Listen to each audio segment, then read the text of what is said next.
ব্রজেন্দ্র পাইলে কো বুলিয়া দেইল এতিয়া এইকণ কথা আকৌ আহিল গা গজেন্দ্ৰ উপাখ্যানলৈ। এতিয়া এই গজেন্দ্ৰটো হাজাৰ হাজাৰ পত্নী, হাজাৰ হাজাৰ পুত্ৰ, হাজাৰ হাজাৰ পুত্ৰী, এই গজেন্দ্ৰ আজি এনেকুৱা বাহাদুৰি টেম্পাৰ গৌৰৱ আহিল যাতে মোক কোনেও একো কৰিব নোৱাৰে, হয়নে? আৰু মোৰ বলটো বলেই, তাৰ বাহিৰে মোৰ হাজাৰ হাজাৰ পত্নী গাত কিমান বল আছে, হাজাৰ হাজাৰ পুত্ৰ গাত কিমান বল আছে। এতিয়া আমাৰো মন কৰিবচোন, গাঁৱে ভূঞে কিছুমান মানুহ যেতিয়া দুটা এটা ল'ৰা ছোৱালী, তিনিটা ল'ৰা ছোৱালী হ'ল, এই তাৰ বাহাদুৰি। এতিয়া যুগত যেনিবা ল'ৰা ছোৱালী কমে হ'ল, আগত আমি সৰু সৰু কালত এঘৰ এঘৰ 9টা 10টা ল'ৰা ছোৱালী, 12টা 14টা ল'ৰা ছোৱালী, হয়, এগৰাকীয়ে মায়েক এগৰাকীয়ে বাপেক কৰে, আমি দেখা কথা। এতিয়া আকৌ ডাক্তৰে কয় কি, এটি ল'ৰাৰ পৰা বেছি হ'লে মাকহঁত বেমাৰী হ'ব নহয়, মাকহঁতে হেৰি মানে ৰোগীয়া হ'ব, হেন তেন। তেতিয়া এগৰাকী মাক বাপেকৰ 13টা ল'ৰা ছোৱালী, 9টা ল'ৰা, 4জনী ছোৱালী, 13টা। ক'তা মাকহঁতচোন বেমাৰী হোৱা নাই, একো হোৱা নাই, একে বুঢ়ী কাললৈ ধুনীয়া হৈ একেবাৰে কাম বন কৰি নহয়নে? আৰু এই তেতিয়া যুগত কিছুমান মানুহ গাঁৱে গাঁৱে এনেকুৱা মানুহ পোৱা যায়, কাক মই ভয় কৰোঁ, 4টা ল'ৰা আছে, কাক ভয় কৰোঁ, 5টা ল'ৰা আছে, সেনেকুৱা। গতিকে আজি এই হস্তি মানে গজেন্দ্ৰ মানে হাতী, হাতীটোৰ ইমান বাহাদুৰি টেম্পাৰ গৌৰৱ আহিল, কাকো ভয় নকৰে। সেই লোকসকল, সেইকাৰণে আমাক কৈছে গৌৰৱ কেইটা জানে? আমাৰ 4টা। এটা ধনৰ গৌৰৱ, এটা বলৰ গৌৰৱ, এটা বিদ্যাৰ গৌৰৱ, এটা হ'ল ৰূপৰ গৌৰৱ। এই 4টা গৌৰৱৰ যদি কাৰোবাৰ হৃদয়ত এটি গৌৰৱ আছে, তেনেহ'লে তেওঁ ভকতি কৰিব নোৱাৰে জন্ম জন্ম, তেওঁ অনিবাৰ্য শিয়াল কুকুৰ লাগি যাবাই লাগিব অহা জন্ম, হয়। আৰু যদি গৌৰৱ আছে, আমি ৰূপৰ গৌৰৱ যদি কাৰোবাৰ আছে, তেনেহ'লে তাই সৰ্বনাশে হ'ব। তাই এটা উদাহৰণ মই অকণমান আগুৱাই দিছোঁ, পুৰাণৰ উদাহৰণ। এজনী ছোৱালী দেখাই শুনাই খুব ৰূপৱতী ছোৱালী, তাই নিজে আইনাখন চাই চাই নিজৰ গুণ জখৈ থাকে, গাই গাই ঠাই নোপোৱা হ'ল, ইমান ৰূপৱতী, হা। তাৰপাছত যায় যায় কৃষ্ণ কল্যাণ মোকো সলাই দিয়া কথা কওঁ, জীয়াব লাগিব।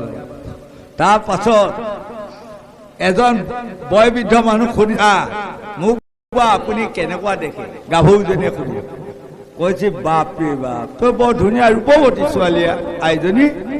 এটা কিহৰ কাৰণে সুধিলি? 1 2 নম্বৰ, এটা ককা, এই স্বৰ্গমৈত পাতালৰ ভিতৰত আটাইতকৈ কোন ডাঙৰ ককা বুলি কৈছে? কৈছে স্বৰ্গমৈত পাতালৰ ভিতৰত আটাইতকৈ ইন্দ্ৰই ডাঙৰ। কিয় সুধিলিনো? কৈছে মই ইমান ধুনীয়া ৰূপ গুণ মোৰ গাত, গতিকে আটাইতকৈ স্বৰ্গমৈত পাতালৰ ভিতৰত যোন ডাঙৰ, তালৈহে মই বিয়া সোমাম। এই বুঢ়াটোৱে অবাক লাগিল নহয়, বাহ, এই বুলি কৈ আৰু গুচি গ'ল। ছোৱালীজনী লাহেকে স্বৰ্গলৈ গুচি গ'ল। স্বৰ্গক যাই ইন্দ্ৰক কৈছেগৈ, হেৰি মহাৰাজ, আপুনি বোলে স্বৰ্গমৈত পাতালৰ ভিতৰত সকলোতকৈ ডাঙৰ হয়। ইন্দ্ৰই কৈছে কিহৰ কাৰণে সুধিলা? কৈছে আটাইতকৈ যোনজন ডাঙৰ তালৈ মই বিয়া সোমাম। তেতিয়া ইন্দ্ৰই আৰু মৈতৰ মানুহ ছোৱালীজনী বিয়া কৰিব। হা, লগে লগে ইন্দ্ৰই পাক লগালে, মই ডাঙৰ নহয় নহয়, মোৰ ওপৰত আৰু এটা ডাঙৰ আছে, বৰুণহে ডাঙৰ। কাৰণ মই কওঁ এইপিনে দুজাক এজাক দুজাক এজাক এনেকে বৰষুণ দিম, ক'ত কেইজাক পেলাই আহি পেলাই মোক এনেই হিচাপখন দি বৰুণে, গতিকে বৰুণ ডাঙৰ, তুমি বৰুণৰ ওচৰত যোৱা। তাৰপাছত বৰুণৰ ওচৰলৈ গ'ল। বৰুণে ক'লে মই অকল ডাঙৰ নহয় নহয়, মই সাগৰৰ পৰা পানী তুলি লৈহে আহোঁ, কিন্তু বাটত বায়ুৱে পাই এইপিনে লৈ যায় সেইপিনে লৈ যায়, বায়ুৱে যোন পিনে লৈ যায় সেইপিনে পেলাওঁ, গতিকে মোতকৈ বায়ু ডাঙৰ, তুমি বায়ুৰ ওচৰলৈ যোৱা। আকৌ ছোৱালীজনী বায়ুৰ ওচৰলৈ গ'ল। যোৱাৰ লগে লগে বায়ুৱে ক'লে এই মই ডাঙৰ নহয় নহয়, ঐ ঢলঠা পাৰহীয়া হেৰি কিবা বাঙিয়া মেলা খালি ওচৰত ইমান ডাঙৰ এটা ডাঙৰ উইভিৰা আছে কোনোদিনে মই ইমান বতাহ মাৰি তাক ভাগিবও নোৱাৰোঁ লৰাবও নোৱাৰোঁ সিহে ডাঙৰ তুমি তাৰ ওচৰলৈ যোৱা আকৌ ছোৱালীজনী উইভিৰাটোৰ ওচৰলৈ গ'ল উইভিৰাটোক কোৱাৰ লগে লগে উইভিৰাটোৱে ক'লে মই ডাঙৰ নহয় এই দণ্ডুৱাত এনেকুৱা এটা বৰ ভেটেৰা গৰু আছে চাই থাকাচোন এখন তাক থাকা এই আহি মানে মাটি শিঙালৈ ভচা ভচি মোক হানি গুড়া কৰিব আহি সিহে ডাঙৰ তাৰ ওচৰলৈ যোৱা আকৌ গৰুটোৰ ওচৰলৈ গ'ল গৰুটোৰ ওচৰলৈ যোৱাৰ লগে লগে এই দণ্ডুৱা সিপেনে থকা গাঁওখনৰ ল'ৰা এটা কথা ক'লে এই আমুকতে এটা গৰখীয়া আছে তুমি চাই থাকাচোন সি আহি পিঠি ফালা টাঙন দি আহি মোক কিহে ডাঙৰ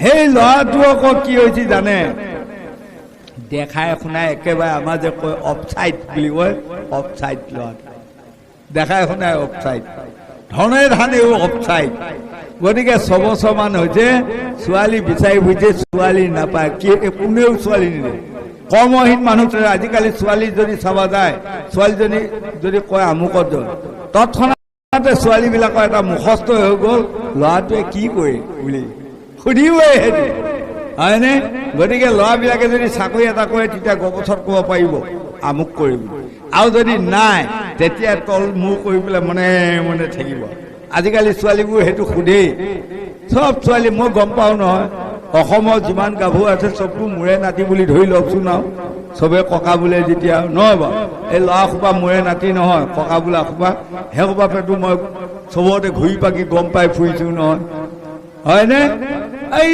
সেইটো ল'ৰা 6 বছৰমান হ'ল ক'তো ছোৱালী পোৱা নাই দেখাই শুনাই অফচাইড কোনেও ছোৱালী নিদিয়ে কোনো ছোৱালী নাহে সেই তাৰ কথাই ক'লে চাই থাকাচোন সি লাখুটি এডাল লৈ আহি পিঠি ফালা টাঙন দিব কিহে ডাঙৰ তাৰ ওচৰলৈকে যোৱা তাৰ ওচৰলৈ গ'ল আৰু ছোৱালীজনী যাই পেলাই তাক কৈছে আপুনি বোলে স্বৰ্গ মৰ্ত্য পাতালৰ ভিতৰত আপুনিয়ে ডাঙৰ হয় তেতিয়া আকৌ সেই ডেকা ল'ৰাটোৱে কৈছে আৰু চনবন নোহোৱাটোৱে কিহৰ কাৰণে সুধিলেনো তেতিয়া ছোৱালীজনীয়ে কৈছে তাৰমানে স্বৰ্গ মৰ্ত্য পাতালৰ ভিতৰত যোনটো ডাঙৰ তালৈ মই বিয়া সোমাম তেতিয়া ই মানে একেঠিয়ে চাই আছে বাহ এইটো সপোন নে সঠিক হয়নে মই 6 বছৰ 7 বছৰ হ'ল মই ছোৱালী চাই ফুৰোঁ কোনেও মোলৈ বিয়া নোসোমাই মই অফচাইড বুলি ইমান ধুনীয়া ছোৱালী এজনী আহিছে বিয়া সোমাম বুলি তেতিয়া কি গম ল'লে লৈ পেলাই কৈছে কি স্বৰ্গ মৰ্ত্য পাতালৰ ভিতৰত মই ডাঙৰ মোৰ ওপৰত কোনো ডাঙৰ নহয়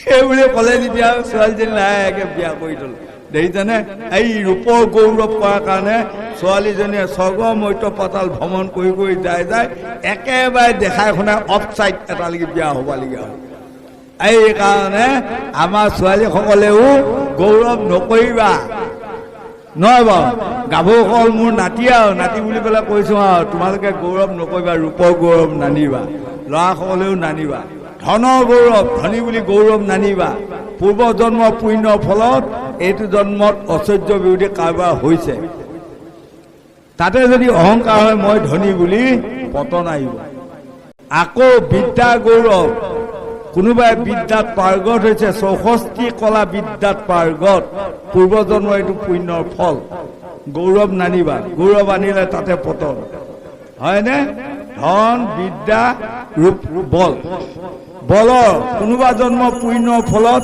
এইটো জন্মত কোনোবা একোটা বলিষ্ঠ হৈছে গোসাঁইসকলে হওক গোসাঁনীসকলে হওক মই বলিষ্ঠ বুলি যদি নিৰ্বলীৰ ওপৰত অত্যাচাৰ কৰে তেনেহ'লে তাতে পতন গতিকে আজি আমাক ভাগৱতে বুজালে এই লোকসকল আজি গৌৰৱ কৰাৰ কাৰণে হাতী বিলাইটো কি হ'ব বা গজেন্দ্ৰ বিলাই কি হ'ব আপোনালোকে চাওক গতিকে ধন ধান পুত্ৰ ভাৰ্যা এসোপা আছে বুলি আপোনালোকে গৌৰৱ নকৰিব আজি হাতীটোৱে ঢেৰ ল'ৰা ঢেৰ পুত্ৰ ঢেৰ পুত্ৰী ঢেৰ ভাৰ্যা বুলি আজি গৌৰৱ কৰোঁতে সাধাৰণ এটা ঘৰিয়ালৰ হাতত কি বিলাই হয় আপোনালোকে পাব গতিকে আমাকো কৈ আছে ধন ধান পুত্ৰ ভাৰ্যাক লৈ যদি আমি গৌৰৱ কৰোঁ এদিন সাধাৰণ এটা গাহৰ হাতত আমিও পৰাজয় বৰণ কৰিব লাগিব গোবিন্দ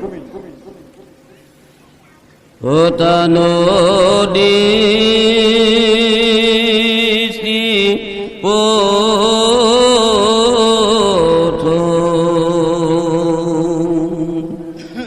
পৰি